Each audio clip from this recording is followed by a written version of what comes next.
ئێرە ڕادیۆی دەنگی گەلە.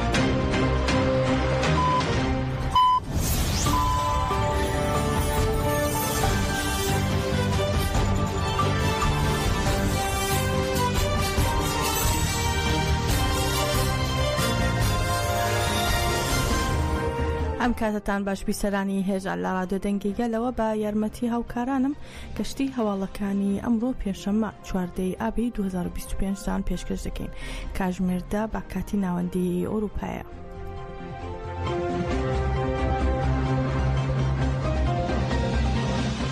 دیوانی هاوسەرۆکایەتی کۆنگرەی گەل با بۆنەی 41مین ساڵیادی قەڵەمبازی مێژووی 15 ئابەوە پامێکی بڵاو کردووەتەوە و جێژنی ژیانەوەی 15 ئابی لە ڕێبەرۆجلان و بنەماڵی شەهیدان و گەلی وڵات پارێزی کوردستان و دۆستان پیرۆز کردو لە کەسێتی فەرماندە ئاگیددا یادی هەموو شەهیدانی کردووەتەوە. کۆنگرەی گەل ڕایگەیان قەڵەمبازی 15 ئاب هەڵمەتێک بوو گەلێکی زیندوو کردەوە کە لەژێر سیاسەتی نکۆڵی لە ناوبردن و تواندنەوە ڕوولان ناوچوون بوون.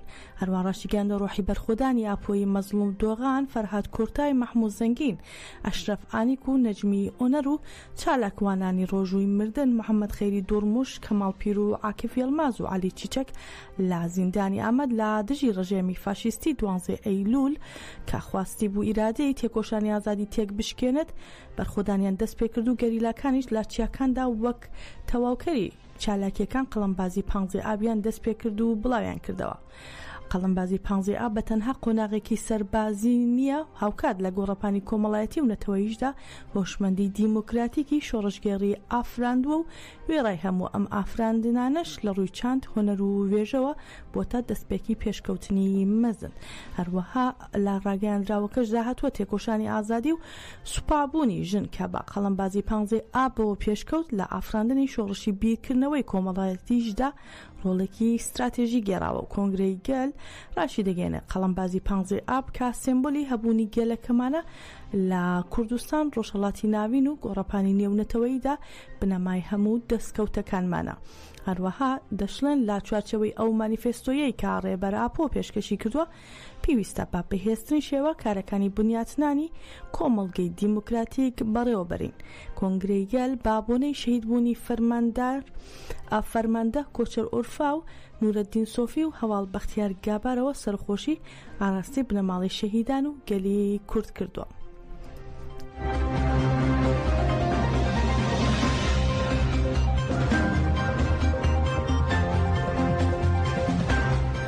لە شاری جنێڤی سوئیسرا لە 25 کانونی دووەمی ساڵی 2021ەوە لە بەردەم ئۆفرسی نەتەوەی گرتوەکان ئێشیگیری ئازادی بۆ ڕێبەرۆجەلان ئەنجام دەدرێت و 238 هەفتەیشە بەردەوامە. لە چالاکیەکەی ئەم هەفتەیەدا فەرماندەی پێشەنگی هەڵمەتی 15 ئاب ئاگید و شەهیدانی دوایی کۆچەر و ئۆرفا و نورەدین سۆفی و بەختیار گابار یادکرانەوە. چالاکیەکە لە چوارچەوەی کەمپێنی کاتی ئازادیە بۆ ئازادی جەستەی ڕێبەرۆجەلان ئەنجام درا و لە شوێنی چالاکیەکەدا وێنەی عەگید و پێشەنگە شەهیدەکانی تر با گوڵی سوور ڕازێنرانەوە. لە سەرناوی کۆمیتەی چالاکیەکە وەلی ئەرەن ڕایگەیان میراتی فیداکاری و بەرخۆدانی عەگید و پێشەنگانی تر ڕێنیشاندەری تێکۆشانی گەلی کوردە.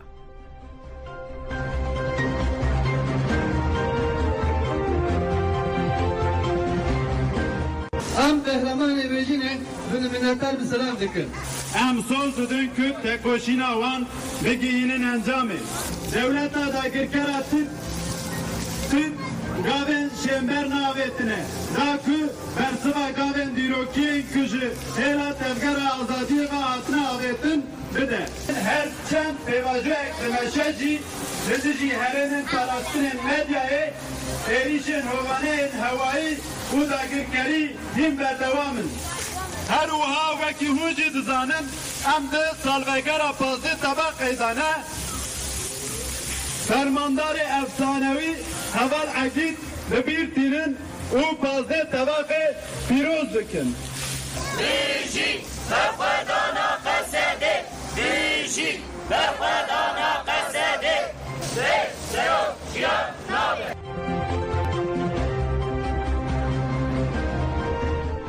شەوی ڕابردوو گەلی وڵات پارێزی بناری قەندیل و ئەندامانی تەفگەری ئازادی کۆمەڵگەی کوردستان بە مەراسیمێکی جەماوەری شکۆدار 41مین ساڵیادی هەنگاوی شۆڕشگێڕی 15 ئابیان بەرزڕاگرت و جەختیان کردەوە کە درێژە پێدەری ڕێگا و ئامانجی شەهیدان دەبن تا گەیشتن بە ئازادی. پەیامی مەجلسی گەری بناری قەندیل لەلایەن لاڤان حەمەدەمین هاوسەرۆکی شارەوانی بناری قەندیل خوێندرایەوە و ڕایگەیان مێژووی ئازادی لەم مانگەوە دەستی پێکردو و هەنگاوی شۆڕشگێڕی ئێمە دەکرێتە 41مین ساڵیادی خۆیەوە و ئێمە 41 ساڵە بەبێ پچڕان شەڕی ئازادی بەڕێوە دەبین و لە مێژووی کووردا ئەمە یەکەم جارە شەڕێکی وا درێژخایەن بۆ ئازادی بەڕێوە بچێ.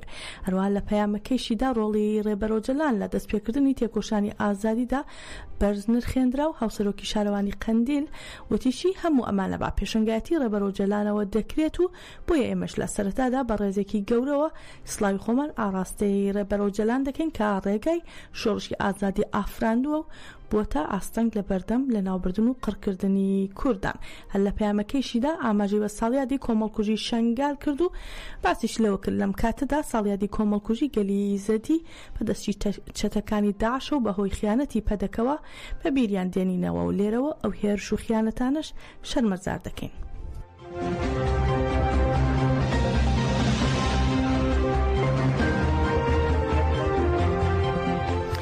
ئەکادمیای کۆماندۆی شەهید چایان کۆتایی هێنا باخولێکی پەروەردەی نوێ بە ناوی شەهید قورشین بە بەشداری 53 شەڕوانی خۆیەوە. خولەکە 4 مانگ بەردەوام بوو شەڕوانان وانەی سیاسی و فکری سەربازی تایبەتیان وەرگر بە ئامانجی ئامادەکردنیان و بەرزکردنەوەی ئاستیان لە پێناو پاراستنی هەرێمەکە لە هێرشی دەرەکی و ناوخۆی. لە مەراسمی کۆتایی هاتنی خولەکەدا چەندین فەرماندەی هێزەکانی سووریای دیموکراتی قەسەدا و نوێنەری ڕێکخراوە مەدەنیەکان و دامەزراوە سەربازیەکان و بنەماڵی شەڕوانانیش ئامادە بوون. هەروە هێزەکانی کۆماندۆ مەراسمێکی سەربازیشیان ئەنجامدا و فەرماندە مەحموود قەرەمووق پێرۆزبایی لە دەرچوونی شەڕوانان کرد و فیداکاری شەهیدانی بە بیرهێنایەوە و داوای کرد درێژە با تێکۆشانی شەهیدان بدرێ. مەراسمەکە بە سوێن خواردنی سەربازی شەڕوانانی کۆماندۆ کۆتایی پێات.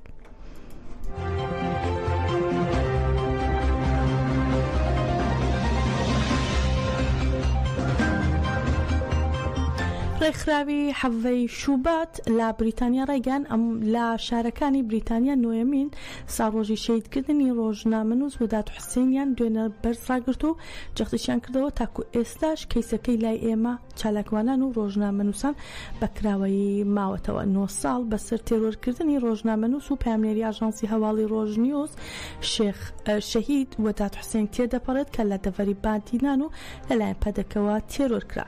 ڕێکخراوی حەڤەی شوبات لە شارەکانی وڵاتی بریتانیا با چالاکی جەماوەری ئەم یادەیان بەرزڕاگرت.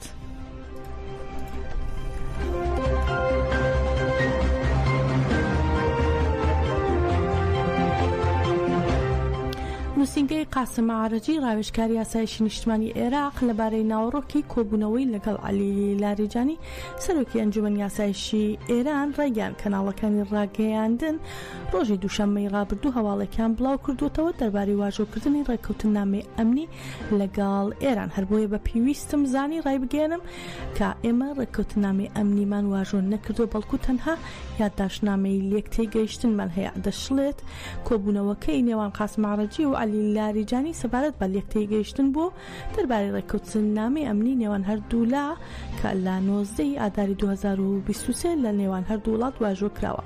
باس لەوەش کراوە کە لە کۆبوونەوەکەدا سەبارەت بە هەڵوەشانەوە و دەرکردنی بارەگای پارتە کوردەکانی ئۆپۆزیسیۆنی ڕۆژهەڵاتی کوردستان گفتوگۆ کراوە کە لە ڕێکەوتنامەی پێشوودا واژۆی لەسەر کراوە.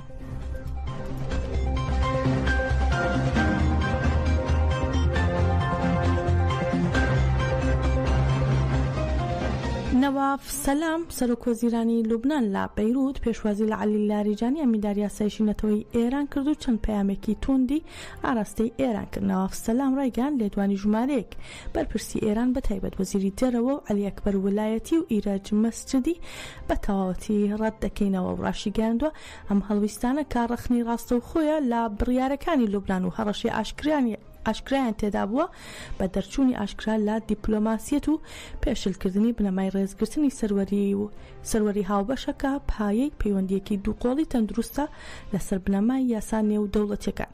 باسی لەوەش کردووە کە نەمنونە هیچ بەرپرسێکی لوبنانی ڕێگە بە خۆمان نادەین دەستێوەردان لە کاروباری ناوخۆی ئێران بکەین وەک پاڵپشتیکردنی لایەنێک بەسەر لایەنێکی دیکەدا یان دژایەتیکردنی بڕیارە سەروەریەکانی ئێران بم پێیا لوبنانیش بە هیچ شێوەیەک دەستێوەردان لە کاروباری ناوخۆی وڵاتەکەیدا قبول ناکات.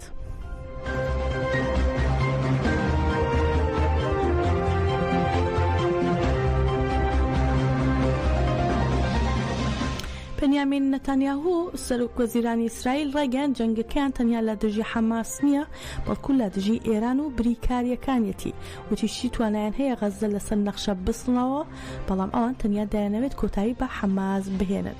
نەتانیاهو لە ئاهەنگی سربەخۆی ئەمریکا لە قودس ئورشەلیم لە وتارێکدا دەڵێت ئەوان دەیانتوانی هاوشێوەی وڵاتانی هاوپەیمان لە جەنگی دووەمی جیهانی غەزە بردومان بکەن بەڵام ئەویان نەکردووە و ڕاشیگەیان ئیسرائیل سیاسەتی برسیکردنی دانیشتوانی کردی غەزە پەیڕەو ناکات ئەگەر ئەوەیان کردبایە لە ماوەی 2 ساڵدا تەواوی خەڵکی غەزە لە برسا دەمردن. هەروەها سەرۆکوەزیرانی ئیسرائیل بزوتنەوەی حەماسی تۆمەتبار کرد بە ئەنجامدانی کۆمەڵکوژی لە غەزە و دەڵێت حەماس هاوکاریەکان تاوان دەکات و کارمەندانی فریاکەوتن دەکوژێت و ئەوەش هۆکارە بۆ کەمی هاوکاریەکان.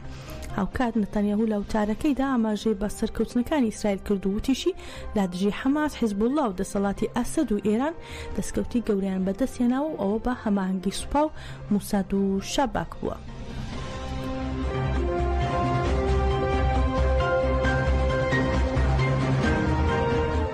گەشتی هەواڵەکانمان پێشکەشکردن بمێنن لا خێر و خۆشی.